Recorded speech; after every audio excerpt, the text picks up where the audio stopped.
Labdien! Labdien! Mēdz teikt tā, ka īsta meistara darbi runā par pašu meistaru. Ceru. Inese, esmu dzirdējis gana laba, un es stāstu sērijā, atzīšos, ne tikai stāstu sērijā, es nekad dzīvē neesmu kaut nedaudz piedalījies keramikas meistara darba radīšanā, izņemot skolā, kad lipinājām plastelīnu. Man ir taurini, man ir dažādi modelīši, un šeit ir viens.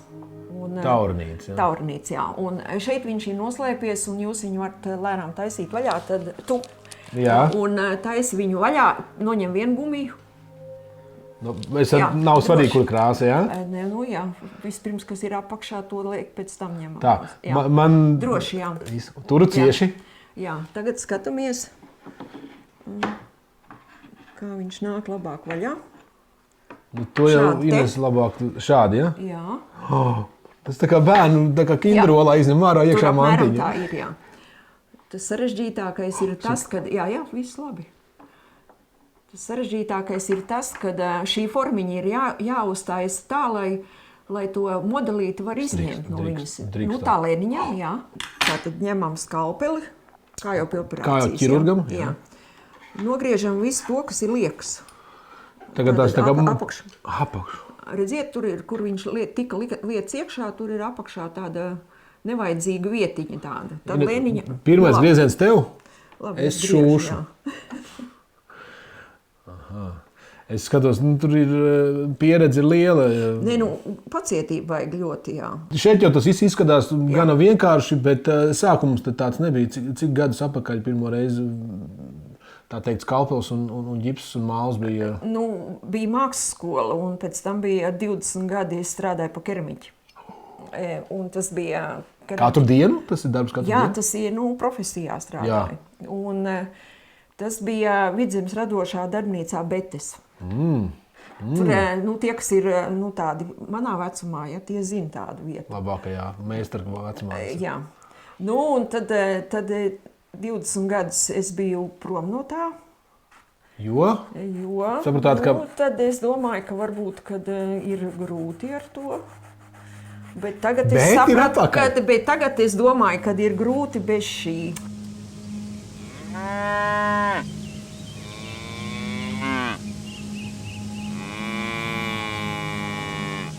Tātad atgriešanos savā profesijā. Tad, kad es strādāju tajā ēdināšanā, protams, es visu laiku domāju vēl par to, kad es gribu tomēr atgriezties.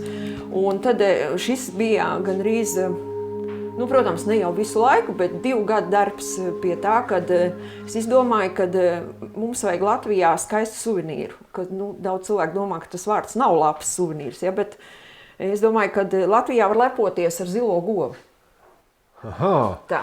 Zilā krāsa ir tāda fantāzijas krāsa, sapņu krāsa. Nē, ko jūs? Jūs nezināt, ka mums ir zilā govs. Es zinu, ka zilais kalns, zilie kalni. Nē. Tagad zilā govs. Tātad Jāndrs nezina, Ines uzstājas rakstu un pārtulko viņu, redziet, daudz valodās, kur Vidzemes augstskolā ļoti labi tulku strādā. Un tā kā jūs esat aktieris, tad jūs lasat, nevis es, jā. Latvijas zilā govs ir unikāla šķirne, par kuru izcelsmes vietu tiek uzskatīta Latvija. Latvijā mīt jau kopš 14. gadsimta šī zilā govs. Sena lībiešu teika vēsta, ka klusos miglainos rītos pirms saules lēkta jūras govis mēdz iznākt krastā pa vienai vai ganāmpulkā, bet tuvojoties cilvēkiem tās izgaisa vai nozuda atpakaļ jūrā. Teika arī stāsta, ka jūras meitas ganījušas govis, un dažkārt labā prātā būdamas viņas tās dāvinājušas cilvēkiem. Tagad gan man attaust atmiņā par tām zilajām govīm un jūru.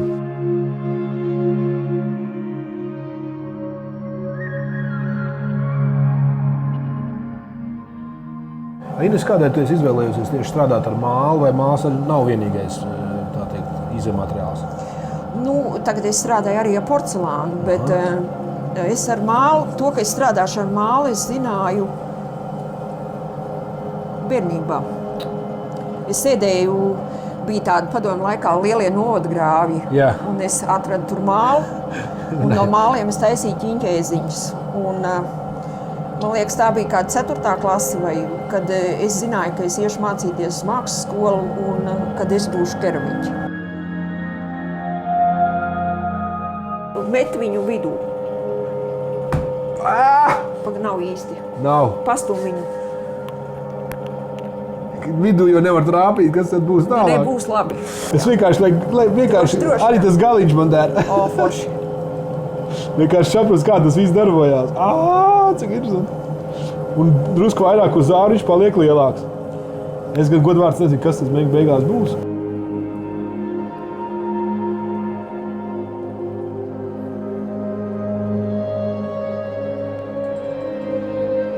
Inese, tiešām ir tā, kā tu minēji, savu mēdu meditācija tā ir, bet ko es iemācījos šodien ir tas, ka es uz jebkuru mālu bļodiņu tagad skatīšos daudz savādāk. Pirmkārt, tas ir roku darbs, otrkārt, tā ir profesija, tas ir kāda cilvēka laiks, talants. Jā. Un jāmāk novērtēt.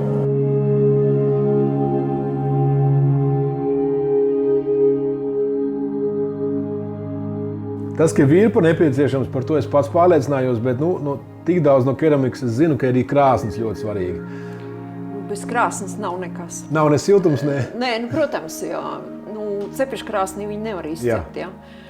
Tātad tagad pateicoties Braslai, Eiropai, jā, viņi ir līdzfinansējuši mani profesionālu krāsni ar vadības pulti, kas ļoti atvieglina dzīvi. Šeit mums ir pirmapdedzināšana. Un tā tas izskatās. Tas ir jau pabeigts. Viņš ir pirmā stadija, viņam ir jau, tātad viņi ir deguši pie 980 grādiem, un tā ir pirmapdedzināšana. Tad, kad viņi izdeg, tad viņi 2 diennakts vēl lēniņām atdziest, bet tagad var droši viņu ņemt rokā. Nav tā, ka taurinim var spārniņš nolūst. Ja? Tas nav māls, ko es mīcīju. Šis ir vieglāks. Šis ir porcelāns. Un porcelāns ir izcils materiāls, viņu var ļoti, ļoti plānu izveidot. Tikpat kā, jā, viņš ir tikpat kā viņam var cauri redzēt. Viņu, fantastisks materiāls ļoti. Es esmu gribējis strādāt ar porcelānu jau sen.